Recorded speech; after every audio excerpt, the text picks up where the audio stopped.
The hell was that? Let's do that unity clap again, huh? I can't lead it because I...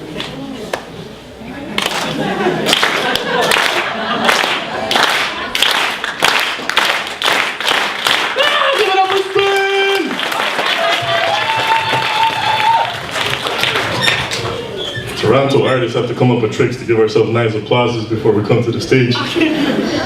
Because Toronto crowds are dead for some reason. There's Memo around here. He took a phone call and walked out, which is like rule number 1 of what you shouldn't do when you're about to perform. Memo, vení, no seas mula. That's Memo, come here, don't be a donkey in Spanish. So I guess I'll just roll solo. So I want to start out with a chant to see how many people know it by now.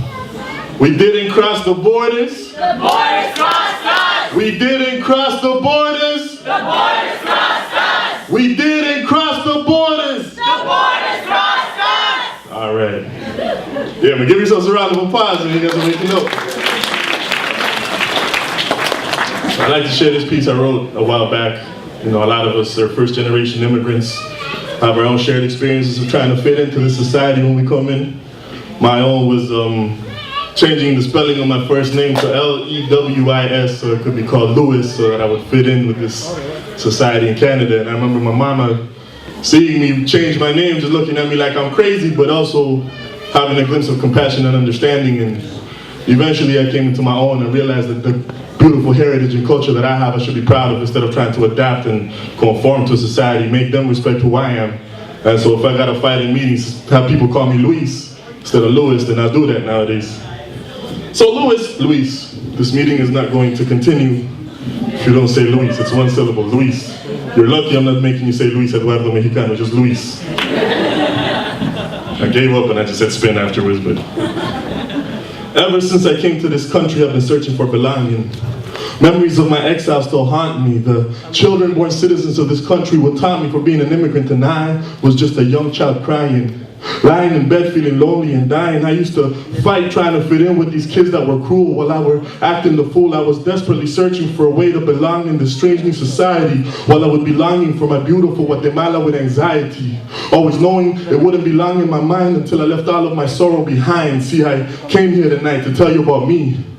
To tell you about the belonging I so desperately wanted to see, since I had to flee from my country as a political refugee. My mom's friend was abducted. Our phone line was tapped.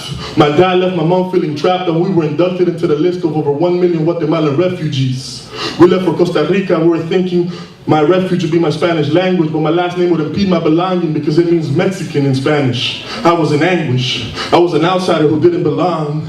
And this is how children grow to be men and never learn that it is okay to be lost, and it is okay if the cause of your depression is the feeling that you don't belong anywhere or with anyone. But most men use this feeling of despair as an excuse to abuse the women they love, and I know this to be true because I did this too.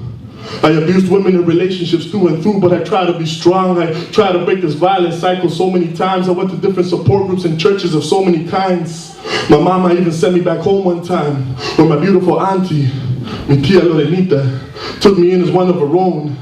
Mi tia Lorenita knew that I had been wronged and just needed to find my way home. She never judged me, just loved me, and I was blown away. I'm able to share all this with you today because that feeling of despair has finally washed away. See, if you feel that you don't belong, then I pray that you don't feel alone. Everyone is looking for belonging today, and it isn't your fault this capitalist society was designed in this way. They got us thinking that belonging is something for which you can pay. Buy this fancy watch and belong in our society today. Drive this fancy car and belong in our society today. Live above your means, be in debt. Diamonds are forever. But so are the lacerations of the African children that mind them. Are you wearing blood diamonds today? Because they no longer have their way with me. See, I used to try to fit in, but I went to the clubs, to the shopping malls, and all I would see was materialistic people in lower priced clothing looking for belonging so desperately, and that used to be me. Until I decided it was time for other people to want to start belonging with me, and I started writing my poetry. And through my poetry, I found my destiny manifested in me. I went from not speaking English and being a refugee to seeing my poetry on the CBC nationally. Now, I belong wherever the hell my poetry tells me I should be. I belong in this space, having each one of you listen to me. I belong on any stage with a a mic in my hand because I understand that my sense of belonging was provided by fulfilling my destiny. And it had nothing to do with fancy clothes, cars, jewelry, or ethnicity. So I decided to let my destiny guide my poetry while I live my life of simplicity like mi tia Lorenita would have wanted to see. She passed away on my 25th birthday and left behind 2 of her seeds. It was February 14, 15 minutes, 2003, 15 minutes after I left the hospital when God took her from me and her loving family. But she spent the last days of her life living in simplicity, happily. Tia Lorenita, I'm missing you badly from the bottom of this brave heart beating inside of me. Sadly, te digo que te extraño mucho a ti, and I hope you can see that I finally found the belonging you had always wanted for me. It is in my heart and in my soul, and her name is poetry.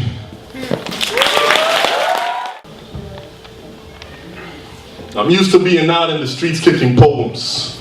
It's only for my youth and the thugs that have been flowing. The pain of my people doesn't seem to stop growing. Rich white men and the seeds they've been sowing are about to start to reap all of this hatred, created inside of the kids that are butt naked, watching you raping lands that used to be sacred. U.S. soldiers in Iraq and crooked piggies on the block will always be hated. Can't you see what they did, all the lives that they killed with goodwill on their faces and bombs on marketplaces?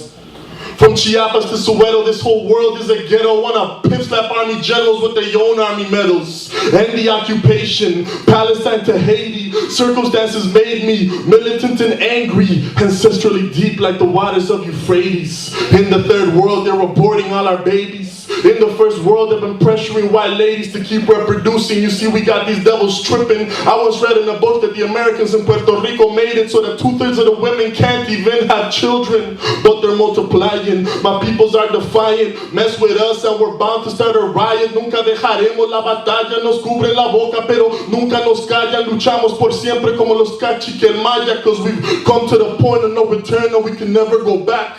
And we're warring with righteous anger like a teen in Iraq. Their country's invaded, so they got a right to bust back. Politically, this refugee be ever ready to clap. Any fool dismissing the pain caused in my region. America Latina, I seen your veins just open and bleeding. And don't get it twisted, I never called the rich white man a demon, but he did have some evil floating around in his semen when he gave birth to the capitalism that's been killing my people, torturing campesinos indígenas under the presence of steeples. Civilization brought to Africa through a wretched gun's barrel. Sindicalistas colombianos are still living in peril. Long before tsunami was a word in the media's mouth, the poor of South Asia going through famine and drought, and these rich folk don't know what we're so angry about. The love from my mom is hurting and I'm left broken hearted cause she don't appreciate the revolution she started. But this is the point of no return, and even she cannot stop it. My people's convictions have become so flipping corrupted, co-opted by the dollars that have been polluting this earth. And they love to criticize, call me a racist in reverse, cause I attack white supremacy. But you have to figure what they racism did to the ones they called.